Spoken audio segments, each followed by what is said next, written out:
आज उद्धव ठाकरेंनी संजय राऊत यांना मुलाखत दिली सांगण्यासाठी ही मुलाखत तुम्ही पाहिलीत का?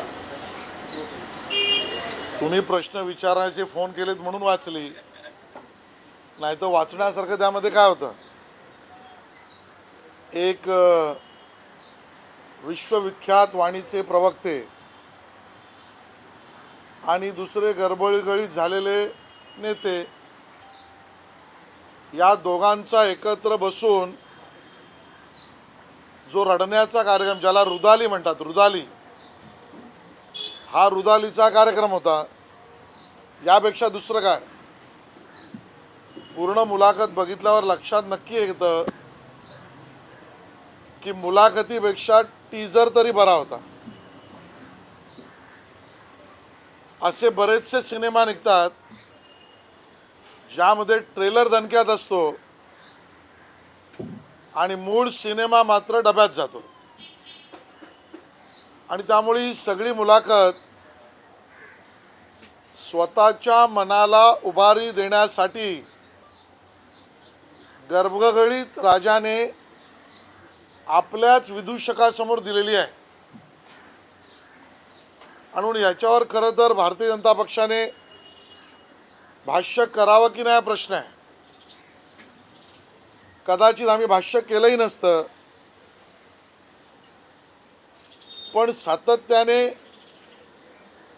भाजपचा उल्लेख आणि भाजपला इशारे देण्याचा प्रयत्न केला. बरं, ही गोष्ट काही नवीन नाही आहे. ज्यावेळेला सन्माननीय उद्धवजींची शिवसेना आमच्याबरोबर होती, त्याही वेळेला भाजपला इशारे.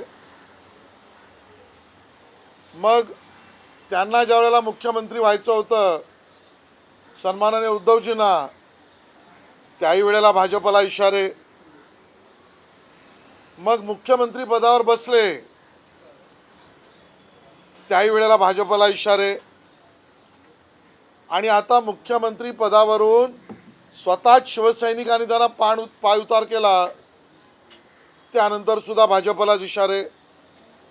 त्यामुळे एक गोष्ट स्पष्ट आहे, उद्धव ठाकरेजी आणि शिवसेनेचं अस्तित्व या महाराष्ट्रात भाजपमुळे आहे. भाजपबद्दल बोलणे, भाजपला इशारे देणे, टोमणे मारणे, असं केलं तरच कुठेतरी महाराष्ट्रात त्यांना स्थान उरेल अशी स्थिती आहे. आणि म्हणून ही वाईट सवय खोड त्यांची काही सहजासहजी जाणार नाही. अन्यथा आम्ही प्रतिक्रिया दिली नसती. पण एक गोष्टीचा उल्लेख जरूर करतोय, माझ्या मीडियाच्या मित्रांनाही माझं निवेदन आहे, या गोष्टीचं विश्लेषण आपण सुद्धा केलं पाहिजे. महाराष्ट्राच्या सन्माननीय मुख्यमंत्र्यांना जर कोणी पालापाचोळा म्हणत असेल तर महाराष्ट्राला बदनाम करण्याचं कटकारस्थान आहे.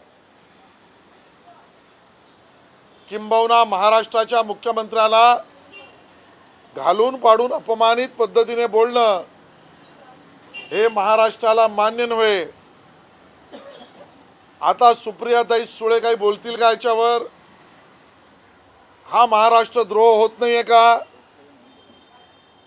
आणि त्यामुळे उद्धवजी, तुम्ही सत्तेत असताना जसे वागलात तसे आम्ही बिलकुल वागणार नाही. तुम्ही सत्तेत मुख्यमंत्रीपदी असताना जो तुम्हाला प्रश्न विचारेल त्याच्या घरात घुसून तुम्ही मुंडन करत होतात.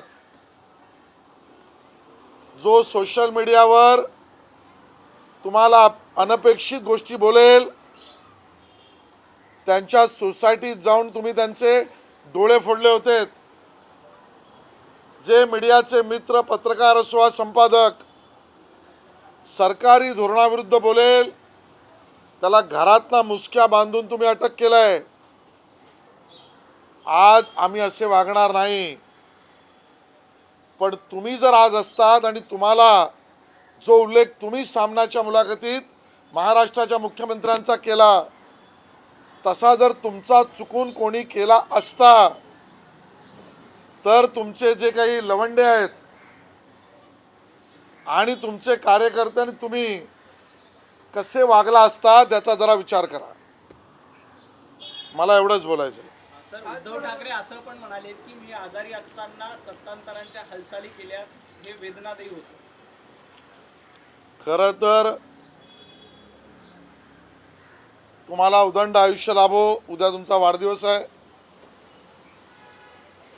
तुम्ही निरोगी राहावं हीच कामना भारतीय जनता पार्टीने आणि अखंड महाराष्ट्राने केली आहे. पण तुमच्या आजारपणाच्या काळात सुद्धा तुमची सत्तेची लालसा केवढी होती हा प्रश्न आम्ही विचारायचा नाही का? तुम्ही शस्त्रक्रियेला गेलात, ईश्वर कृपेने बरे झालात, आम्हाला आनंद आहे. पण त्याही काळात आणि त्यानंतर तुम्ही स्वतःच म्हणालात, ज्याचं वर्णन केलंय, तुमची तब्येत कशी होती. आम्हाला याच्यावर आलोचना नाही करायची, पण त्याही काळात एका मिनिटासाठी सुद्धा, एका दिवसासाठी सुद्धा महाराष्ट्र अडचणीत होता.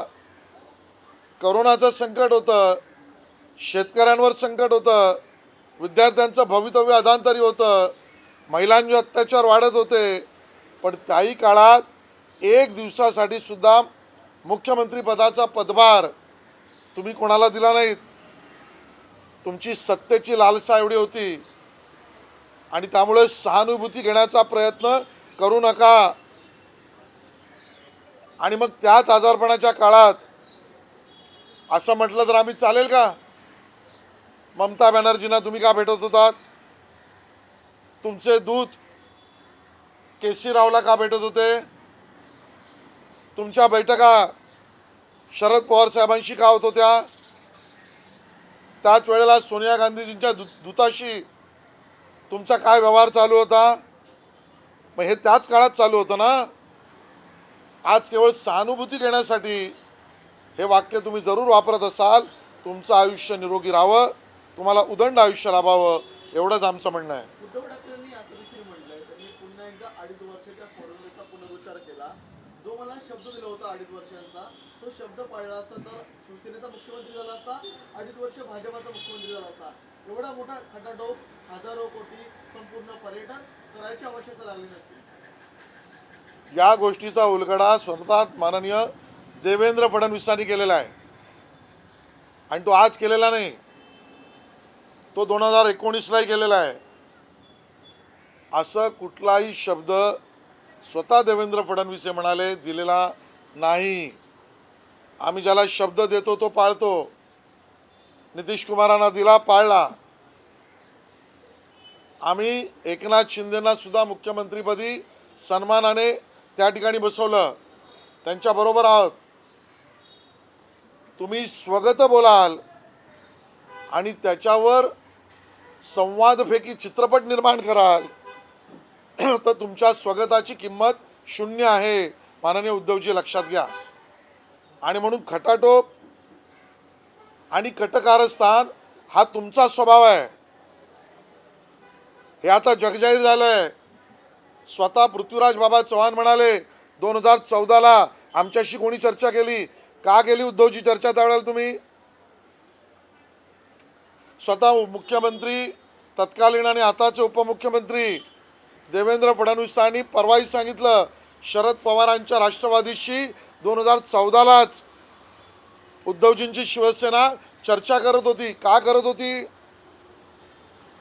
हे लपून छपूनचे उद्योगधंदे, हे कटकारस्थान, हे धंदे तुमचे आहेत, आमचे नव्हे.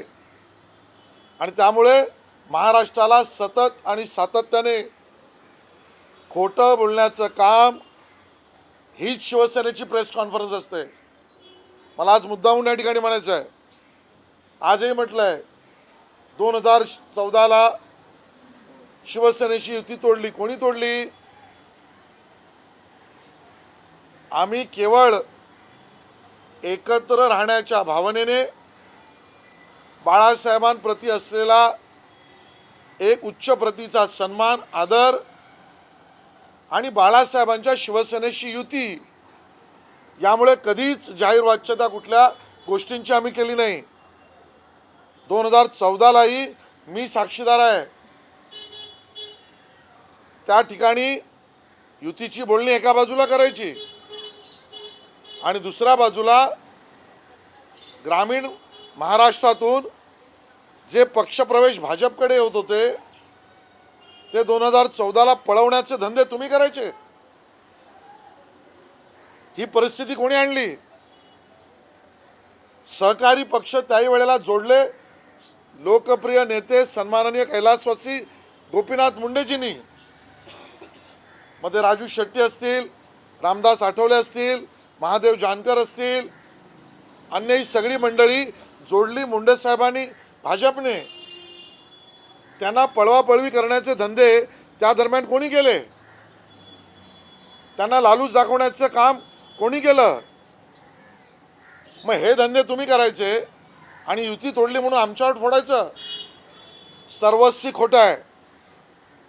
2014लाही या कपटी मनोवृत्तीच्या शिवसेनेच्या कारभारामुळे ती परिस्थिती उद्भवली. आणि बोलायचंच असेल तर तत्कालीन राष्ट्रीय अध्यक्ष भाजपचे माननीय अमित शहाजी हे 2014च्या दरम्यान निवडणुकीपूर्वी तुमच्या निवासस्थानी स्वतः आले आणि तुमच्याशी काय हितगुज करून तुम्हाला आश्वासित केलं तेही जरा जाहीर सांगा. बरं, 14लाही संपलं. मग आमच्याबरोबर आले, रोज दुसणं, रोज विरोधात बोलणं, रोज विरोधातले अग्रलेख लिहिणं, रोज राजीनाम्याच्या धमक्या देणं, राजीनामे खिशात घेऊन फिरणं. सरकारमध्ये ज्यात आपण आहोत त्यात सरकार विरोधी भूमिका घेणं, हे उद्धवजी कुठली शिवसेना करत होती? अरे मैत्राशी मैत्रिणी सुद्धा तुम्ही कधी वागला नाहीत. आम्ही कधी बोललो नाही, कारण बाळासाहेबांच्या विचाराकडे आणि हिंदुत्वाकडे आम्ही नेहमी पाहिलं. 2017ला आमच्याबरोबर राज्यात असताना युतीत मी सडलो हे म्हणणारे कोण? मग मुंबई महापालिकेमध्ये कंडूशमन झालं, जनतेने फटकारलं, मग पुन्हा गोगलगाईच्या वाटेनं आलं कोण? 2019ची लोकसभा. तुम्ही म्हणता ना कोणाचे फोटो लावून मतं मागितलीत? मग आमचा तुम्हाला प्रश्न आहे, तुम्ही कोणाचे फोटो लावून मतं मागितलीत 2019च्या लोकसभेला आणि 2019च्या विधानसभेला? अरे मोदीजींच्या नेतृत्वाने तुम्ही तरलात. मोदीजींचे फोटो लावून तुम्ही मतं घेतलीत आणि आता फोटोनी मतांची भाषा कोणाला सांगताय? आणि मग संधी मिळाल्यावर आज मुलाखतीत म्हटलंय विश्वासघात. विश्वासघाताचा पहिला अंक या महाराष्ट्रात शरद पवारांनंतर कोणी केला असेल तर तो उद्धवजींनी केलाय. 2019 मध्ये केलाय. आज तुम्हाला विश्वासघात आठवतोय? मतं आमच्या बरोबर घ्यायची आणि सलगी दुसऱ्या बरोबर करायची. हा काय विश्वास प्रेम होता का? आणि त्यामुळे रोज असंबंध बोलायचं, सत्याला सोडून बोलायचं, जनतेत भ्रम करणारं बोलायचं. यातना तुमचं मनोरंजन होईल, पण महाराष्ट्रातली जनता याला भुलणार नाही. निवडणुकांना सामोरं जाण्याचं आवाहन करताय. पहिलं तर तुम्ही राजीनामा द्यायला लागेल. जे तुमच्यावर 12-15 आहेत नाहीत, जे काय आहेत ना, आदित्य ठाकरेजींसहित. कारण तुम्ही युतीत लढलात आमच्याबरोबर. आदित्य ठाकरेंसहित सगळे हे भारतीय जनता पक्षाची मतं बरोबर घेऊन जिंकलेत. जे आता 40 आमच्याबरोबर आलेत ते युतीबरोबर मतही घेतलेत आणि आता युतीबरोबर आहेत. त्यांनी निर्णय जो केला तो जनतेच्या मनातला केलेला आहे, शिंदे साहेबांबरोबर येऊन, आणि एवढी खुमखुमी जर निवडणुकीची असेल तर चॅलेंज आहे तुम्हाला, हे जे 12, 13, 14 आहेत ना, त्यांनी राजीनामे द्यावेत, जनतेच्या कोर्टात यावं, आमच्याशी सामना करावा, दूध का दूध पाणी का पाणी होईल. स्वतःच्यात तर हिंमत नाही. आमच्या मतावर तुम्ही निवडून आलात, काँग्रेस राष्ट्रवादीच्या मतांवर नाही. मग या दोन हात करायला सरमन आणि ॲडवाईस कसले देत आहे? संघर्षाला भाजप कधी घाबरली नाही. सतत आणि सातत्याने संघर्ष हे गेली 50 वर्ष जनसंघ भाजप करते आहे, आणि त्यामुळे सत्याला आधारित गोष्टी कधी बोलायच्या नाहीत आणि त्याच्यावर स्वमनोरंजन करावं, यापेक्षा दुसऱ्या मुलाखतीत काहीच नाही. मराठीत सर असा की उद्धव ठाकरे हेही म्हणतात की तुम्ही वारंवार शिवसेनेवर उद्धव ठाकरे प्रामुख्याने आरोप केला जातो की ते हिंदुत्वापासून दूर गेले, पण तुम्ही मुफ्ती महबूबा मुफ्तीसोबत जाता, जे नितीश कुमार म्हणतात की RSS मुक्त भारत त्यांच्यासोबत तुम्ही जाता, असा आरोप तुमच्यावर होतो. अरे ते नितीश कुमार नक्कीच बरे, विरोधात असताना तरी संघावर टीका केली आहे त्यांनी, बरोबर आल्यावर कधी केली नाही. उद्धवजी, तुम्ही आणि तुमची शिवसेना तर इतक्या उलट्या काळजाच्या आहात की बरोबर राहून सुद्धा तुम्ही संघावर टीका केली आहे. आमच्या बरोबर राहून सुद्धा तुम्ही संघावर टीका केली, ह्याला काय म्हणणार? जे काश्मीरमध्ये केलं ते देशहितासाठी केलं, आणि तुम्ही हिंदुत्व आम्हाला काय शिकवणार? अहो, त्या आषाढी एकादशीला तुमच्या माझ्या पंढरपूरला असलेल्या पांडुरंगाला पदस्पर्श न करणारा मुख्यमंत्री पहिल्यांदा आम्ही पाहिला आहे. का मुख्यमंत्र्यांनी पदस्पर्श केला नव्हता? उत्तर देईल शिवसेना. हिंदुत्वाची गोष्ट सांगताय, गणेशोत्सवावर बंदी तुम्ही का घातलीत? सरकारने लालबागचा राजा बसू नये हे म्हणावं. तेही उद्धव ठाकरेचे मुख्यमंत्री असताना कोणाला हिंदुत्व सांगताय? मंदिर बंदी, प्रभादेवी मंदिरासमोर अन्य धर्मियांचा दगड, भागोजी किराणी बांधलेलं दत्त मंदिर तोडा, हे उद्योगधंदे तुमच्याच काळात ना. अहो, ते जाऊ दे, आमचे साधू पालघरचे त्यांचे निष्ठुर हत्या केली, काय केलं त्यांच्या केसचं तुम्ही? कोणाच्या दबावाखाली CBIला दिली नाहीत. आणि त्यामुळे आमच्याशी बरोबरी करू नका, जनता तुम्हाला माफ करणार नाही. सर, अर्जुन खोतकर काल शिंदे गटामध्ये सहभागी झाले, त्यांनी असं म्हणाले की ईडीचा दबाव असल्यामुळे अशा काही गोष्टी कराव्या लागतात. मला याची माहिती नाही, पण त्यांच्या दृष्टीने ईडी म्हणजे एकनाथ शिंदे आणि देवेंद्र फडणवीस हे असेल, आणि एकनाथ शिंदे आणि देवेंद्र फडणवीस यांचा प्रेमळ दबाव त्यांच्यावर असू शकेल, कारण जुने संबंध त्यांचे आहेत. दुसरं असं सर की आता एक माहिती मिळते की आदित्य ठाकरे यांच्या काळातला जो पर्यटन विभागाचा जो काही निधी होता तो आताच्या सरकारने रोखलेला आहे, त्याची नेमकं कारण काय ते आरोप? जे कंत्राटदाराला पूरक अशा निविदा निघाल्या असतील त्या 100% रोखल्या जातील. जे जनहितासाठी प्रस्तावित असेल ते बुलेट ट्रेनच्या गतीने पुढे जाईल, आणि त्यामुळे पर्यावरण खात्यामध्ये सुद्धा जे जनहिताचं असेल ते नक्की पुढे जाईल. जे कंत्राटदारांच्या हिताचं असेल किंवा आपल्या पक्षाच्या युवा आघाडीच्या हिताचं असेल ते नक्की थांबवलं जाईल. माहुल येथील पंपिंग स्टेशनला मिठागराची जागा मिळावी याकरता पालिकेकडून केंद्राला पत्र देण्यात आलेलं आहे. मुख्यमंत्र्यांनी देखील पाठपुरावा केलेला आहे, या संदर्भात काय सांगतो? मला याची पूर्ण माहीत नाही, पण केंद्र सरकार मुंबईच्या विकासासाठी जे करावं लागेल ते करेल. मग ते माहुलच्या पंपिंग स्टेशनसाठी असो व अन्य काही असो.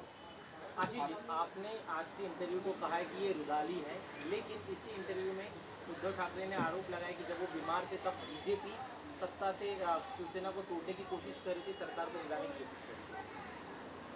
आज की जो इंटरव्यू शिवसेना के पक्ष प्रमुख उद्धव ठाकरे जी की है, वो सार्वजनिक रोने का कार्यक्रम यानी जिसको रुदाली कहते हैं वो कार्यक्रम है। पेपर अपना, प्रवक्ता अपना, शाही अपनी, बाकी सब ओके है। इस प्रकार का ये इंटरव्यू है। इस इंटरव्यू में जो राजा अपना राजपाट खो जाता है, उसके बाद अपनी मन की पीड़ा जताते समय खुद को ही खुद डायलॉग बोलता है, उस प्रकार का इंटरव्यू है। अगर बीजेपी का इसमें उल्लेख नहीं होता तो शायद हम प्रतिक्रिया भी न देते। लेकिन मैं आपको एक बात स्पष्ट करना चाहता हूं, महाराष्ट्र में शिवसेना का अस्तित्व ये सिर्फ भारतीय जनता पार्टी की वजह से है। और ये मैं इसके लिए कह रहा हूं कि जब वो हमारे साथ थे अलायंस में, तभी भी ये हमारे ऊपर आलोचना करते थे। जब उद्धव जी को मुख्यमंत्री बनना था तब भी उन्होंने हमारे ऊपर आलोचना की।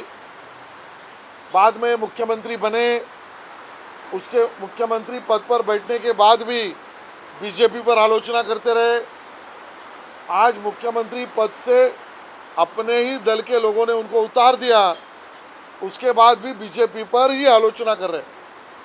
तो बीजेपी पर बोलने से ही महाराष्ट्र में उनका अस्तित्व है, और इसके लिए खुद का अस्तित्व जो टिका नहीं सकते हैं, ऐसे दल के वो पक्ष प्रमुख है।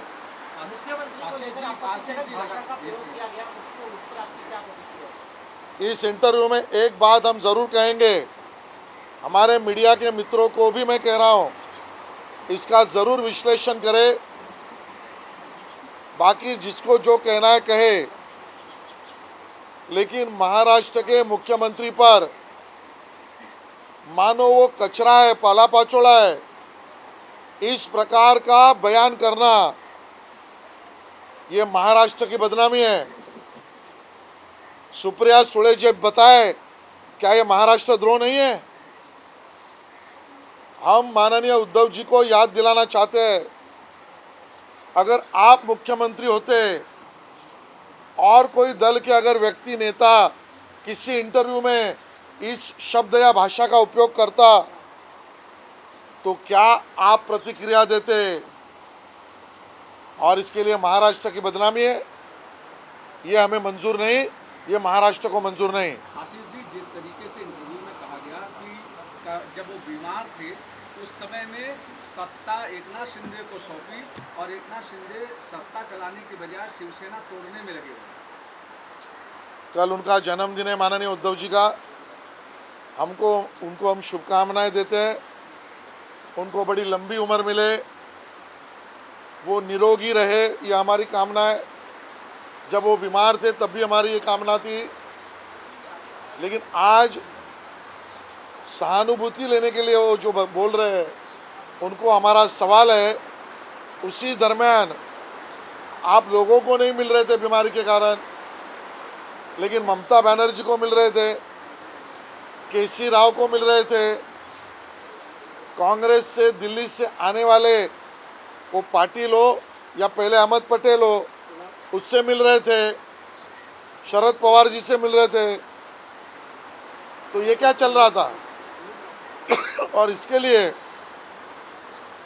उस दरमियान वो सबको मिल सकते थे, लेकिन अपने दल के लोग या विपक्ष को मिलने के लिए उनको समय नहीं था।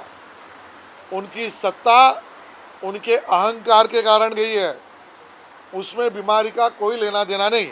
आशीष जी, जिस तरीके से उस इंटरव्यू में कहा गया है कि कहीं न कहीं बीजेपी को जब बाल ठाकरे थे तो उन्होंने संभाला, यहाँ पर उनका केयर किया, और जब एक बार दिल्ली पहुँच गए तो उन्होंने शिवसेना को ख़त्म किया, दूसरी पार्टियों को जो एनडीए पार्टनर्स थे उन सभी को समाप्त किया। पहली बात तो कह रहे हैं कि बाला साहब ठाकरे जी से, उनके स्मृति से, उनके विचारों से हम बहुत आदरपूर्वक सम्मान भी करते हैं, और बाला साहब के विचारों के प्रति हमें आदर भाव भी है। बाला साहब की शिवसेना अलग थी, उद्धव जी की शिवसेना अलग है, यही तो हमारा कहना है। बाला साहब के साथ गहरा रिश्ता नाता था, कभी हम उनको संभालते थे उनकी पार्टी को, कभी वो हमें मदद करते थे। लेकिन उद्धव जी आने के बाद वन वे ट्रैफिक शुरू, सब कुछ मुझे ही चाहिए, मेरे दल को ही चाहिए। जब इस प्रक्रिया को शुरुआत हुई, उसके कारण ही, उद्धव जी के कारण ही शिवसेना बीजेपी में अंतर आना शुरू हुआ। और रही हिंदुत्व की बात, तो एक केस बताए उद्धव जी, उनके ऊपर हिंदुत्व के लिए या हिंदुत्ववादी आंदोलन के लिए उनके ऊपर एक केस है क्या? माननीय लालकृष्ण आडवाणी जी इस उम्र में भी कोर्ट के केसेस में हैं। इसके लिए, हिंदुत्व के लिए झगड़ना कहते हैं। आप तो कहीं पर भी नहीं थे। राम जन्मभूमि के लिए आलोचना करना, राम वर्गणी की आलोचना करना, सीए के कानून का विरोध करना, ये सब आपने किया। आपको हिंदुत्व शब्द कहने का अधिकार ही नहीं बचा है। आशीष जी, इसके अलावा आदित्य ठाकरे के मंत्रालय के दौरान दिए गए कंट्रैक्ट पर रोक लगा दी गई। क्या कोई भ्रष्टाचार की बू इसमें आ रही जिस वजह से आपकी सरकार ने? देखिए, मुझे स्पेसिफिक इसकी जानकारी नहीं, लेकिन मैं ज़रूर कह सकता हूँ, जो जनहित में होगा, भले पहले की सरकार ने किया हो, उसको बुलेट ट्रेन की गति से हम आगे लेके जाएंगे। लेकिन जो कॉन्ट्रैक्टर के हित में किया होगा या अपने दल के युवा संगठन के हित में किया होगा, उसको ज़रूर रोक लगाएंगे। अजीत पवार कल प्रेस कॉन्फ्रेंस के दौरान कहते हैं कि जो भी सरकार, पिछली सरकार में लिए गए फैसले थे, विकास के काम थे, उन सारे विकास के कामों को इस सरकार ने आके स्थगित देना शुरू किया है या अपना खुद का एजेंडा चलाना शुरू किया है? हम महाराष्ट्र का एजेंडा चला रहे हैं। आपने विकास काम नहीं करने के लिए स्टे का उपयोग किया, bullet train stay, metro Mumbai की stay, underground metro stay, Mumbai Delhi stay, शुरुआत के दौर में इंटरनेशनल नया एयरपोर्ट स्टे। तो स्टे देने का विकास को तो काम आपका, ये सब काम शुरू करने के लिए भाई साहब स्टे तो उठाना पड़ेगा। आपके अहंकार को ठोस लगी, इसके लिए महाराष्ट्र तकलीफ में नहीं है। विकास की गति बढ़ी, इसके लिए महाराष्ट्र खुशहाली में है। एक सवाल और, कैबिनेट विस्तार को लेकर आज सामना इंटरव्यू में भी उद्धव ठाकरे ने कहा है, कल जिस तरीके अजीत पवार ने कहा कि 2 लोगों की सरकार है, दोनों लोग ही पूरा चला रहे हैं, महाराष्ट्र में इस तरीके की परिस्थिति है, कुछ काम नहीं हो रहा। ये 2 नेताओं की, 2 व्यक्तियों की, 2 दलों की नैसर्गिक अलायंस की सरकार है। आपकी सरकार तो उद्धव जी एक ही परिवार की थी, मी आणि माझे कुटुंब, मैं और मेरा परिवार, उसका क्या? आशीष जी, आज सोनिया गांधी को ईडी ने पूछताछ के लिए बुलाया, लेकिन सड़क पर कांग्रेस नेता उतर रहे, कह रहे कि बीजेपी एजेंसी का गलत इस्तेमाल कर रही है। महाराष्ट्र के प्रोटेस्ट जो नेता कांग्रेस के रास्ते पर उतर रहे हैं, उनसे नम्र निवेदन है, जो प्रश्न ईडी ने उपस्थित किए होंगे, उस जवाब के पत्र अगर आपके पास हो, पुरावे आपके पास हो, तो ईडी तक जाकर पहुंचाए। जब पुरावे और प्रूफ नहीं है तो सड़क पर उतरना, ये भ्रष्टाचार को मदद करना है। धन्यवाद। रणवीर कपूर रणवीर सिंह काही न्यूड फोटोशूट हे मला यावर भाष्य नाही करायचं। सोनिया गांधी सोनिया गांधी ईडीने जी चौकशी सुरू केली, त्यामुळे जे काँग्रेसचे नेते, उरले सुरले कार्यकर्ते रस्त्यावर येत असतील, तर त्यांना आमचं नम्र निवेदन आहे, जे आरोप ईडीने काँग्रेस आणि सोनियाजींवर केलेत, त्याबद्दलचे काही पुरावे किंवा त्याबद्दलचे काही स्पष्टीकरण देणाऱ्या गोष्टी असतील तर त्या ईडीला जरूर द्याव्यात। जर स्पष्टीकरणाचे पुरावे नाहीत म्हणून रस्त्यावर जर उतरत असाल, तर तुम्ही भ्रष्टाचाराचं समर्थन करताय असंच म्हणता येईल। सर, मला वाटतं एकच बात, तर ते जे म्हणाले की हम तुम कमरे में बंद हो वाली ही सरकार आहे। हे सरकार 2 नेत्यांचं, 2 व्यक्तींचं दोन पक्षांचं, दोन विचारांचं नैसर्गिक युतीचं सरकार आहे. उद्धवजी, तुमचं सरकार तर एका कुटुंबाचंच होतं, मी आणि माझं कुटुंब. त्याचं उत्तर काय देणार?